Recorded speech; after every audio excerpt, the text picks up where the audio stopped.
shit's in the safe. Got me a spot out the way. Nigga just tryna be safe. Let's get to the sports talk. I do want to point out that Dillon Brooks said he's a great player and he respects him and all that, but he also said, I can't wait till we trade him so I can play him. Jalen, what do you think about Brooks' comments about Andre Iguodala and his relationship with the Grizzlies?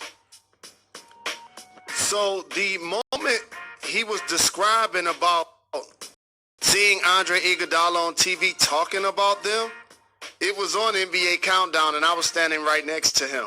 And I gave reference to AI and congratulated him for getting a large check every 1st and 15th from his employer, but not having to show up at work. 17 that million. Conversation did happen. And so in a salary cap driven sport, let me just tell you from Dillon Brooks' side, when you allocate resources to one player, that means that you're taking away from something that could be possibly making the team better if that player isn't performing at all. And so, in theory, you take that salary, they could be higher in the playoff rankings. They could be doing a lot better than anticipated. And so, I know that frustration. The other thing is, when you basically try to do what Iguodala is going to do, and Dillon applauded. He said, at this point in his career, it's a smart thing. He did say that. He said, at this point in his career, it's a smart thing. He's a great player, but it's not a distraction to me.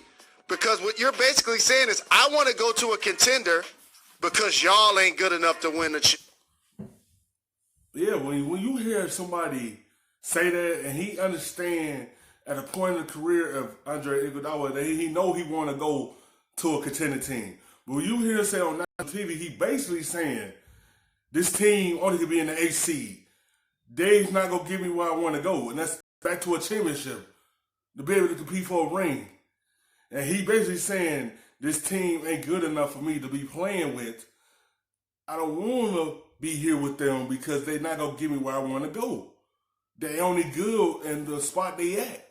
And Dillon Brooks is taking upon that, it's like, you disrespecting us, you are believing us.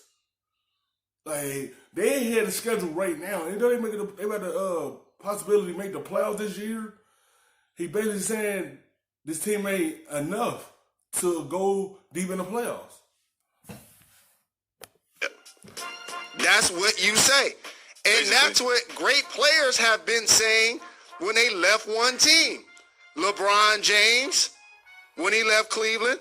Kevin Durant, when he left OKC. So, of course, when you return, you're going to get booed.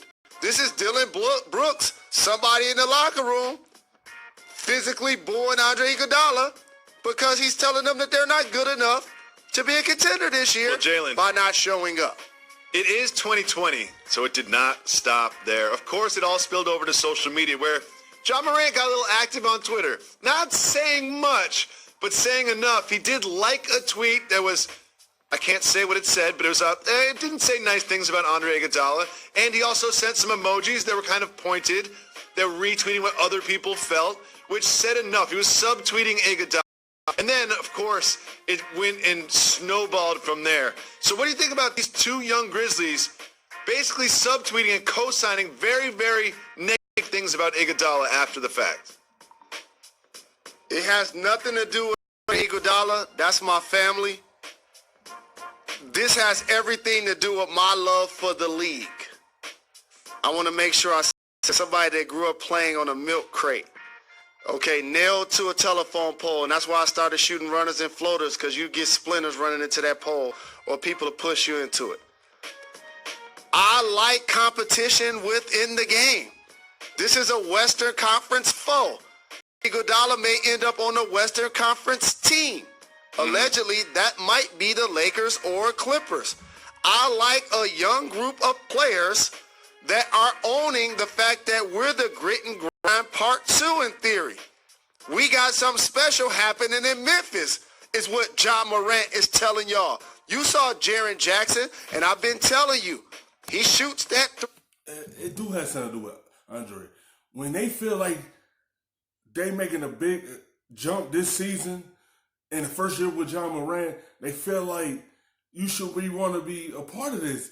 But in Andre mind, he is used to winning championships. He used to competing for that. He used to going deep in the playoffs. He's not used to being in the AC. He's not used to have to fight to be a Cinderella team to go deep in the playoffs. He just felt like this team is not enough for him. And late in his career, that's the way he's going to feel because he want to be part of a team that's going to raise that trophy they had at the end of the season. That's what he used to. And I'm really saying now because he don't want to be part of this. He want to be part of a team that's destined to get deep in the playoffs. And he felt like this team ain't enough. And you see, he expressed that on the NBA Countdown with no hesitant on national TV. And you know they watching. He know his teammates in Memphis is watching this. They feel like you don't want to be here. We don't need you here. So they were willing to, can't wait to trade you so they could play against you. And they feel it's a type of way because you don't believe in the young core.